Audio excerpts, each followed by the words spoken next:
ఉంటున్నాం. అప్పుడు కాగితాలు ఏదో ఎంఆర్ఓ ఆఫీస్ నుంచి కాగితాలు రాసిస్తారు. ఇచ్చి కూడా ఇప్పుడు 15 సంవత్సరాలు అయింది.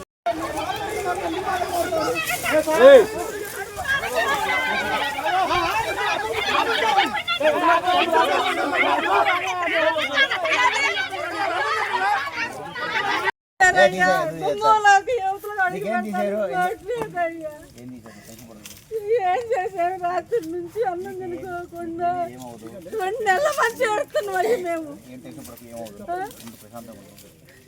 ఏడుతున్నామా అయ్యా మేము? అసలు ఎవరికి చెప్తున్నాం?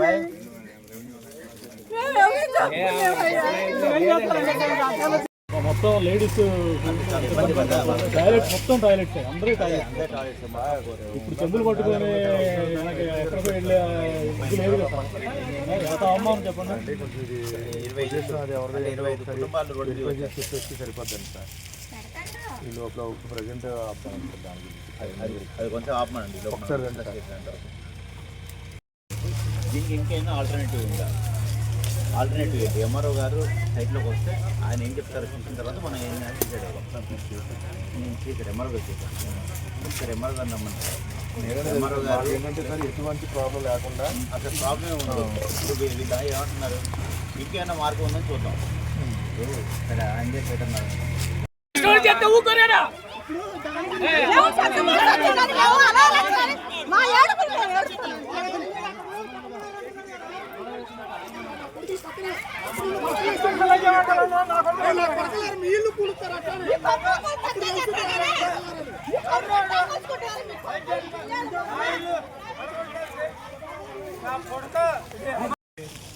ఎవరికి లేదు. ఆక్రమణలో కూడా చూసుకోలోకి వచ్చారని అప్పుడు అనుకొని ఉంటారు. మామూలుగా ఉన్నదానికి ఆ రోజు ఇప్పించిన ఆయన కూడా ఆయనేనండి, భాను గారే. ఆ రోజే మేము 40 ఏళ్ల నుంచి ఇల్లు కట్టుకుంటున్నామండి. 40 ఏళ్ల నుంచి ఆఫీస్ ఇక్కడే.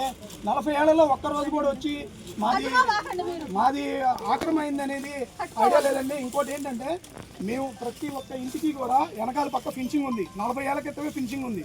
ఫినిషింగ్ దాటి 2 అడుగులు 3 అడుగులు జరుపుకొని కట్టుకున్నారు ఇక్కడ ఉన్న వాళ్ళందరూ. అదే కనుక నీ ఫినిషింగ్ దాటి వస్తే తప్పు. మొన్నటి దాకా కూడా ఫినిషింగ్ ఉంది. మళ్ళీ మొన్న ఈ బాగు చేయడం కోసం ఫినిషింగ్ మొత్తం తీశాడు సార్. ఇవాళ వచ్చి నాది అంటే ఎట్లా కుదిరింది సార్? 40 ఏళ్ళ నుంచి ఉంటున్న వాళ్ళు మాకు ఎప్పుడో చెప్తే మేము మార్చుకునే వాళ్ళంగా.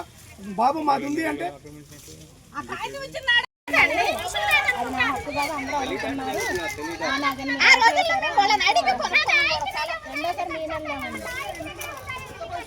ఆయనకు వాస్తు తేడా వస్తుందని ఉన్న ఇల్లు చెప్తానండి.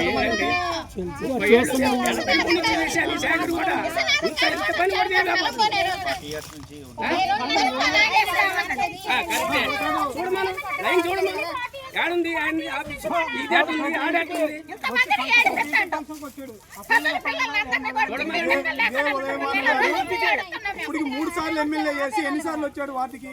ఎన్నిసార్లు పదానికి వచ్చాడు? ఏదైనా ఫంక్షన్ వచ్చాడు ఇంట్లోకి వెళ్తున్నాం, స్థలంలోకి వెళ్తున్నాం చెప్తారా?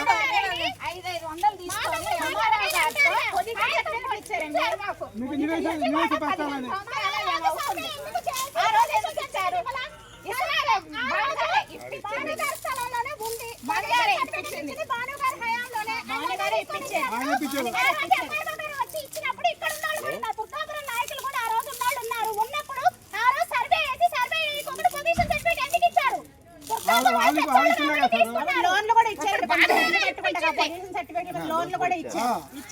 హౌసింగ్ కాలనీలు ఇచ్చారు.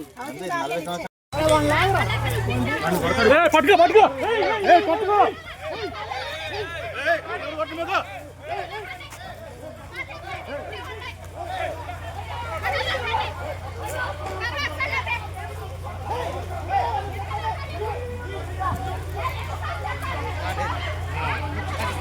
ఆడ ఎంఆర్ఓ గారు వస్తున్నారన్నారు కదా.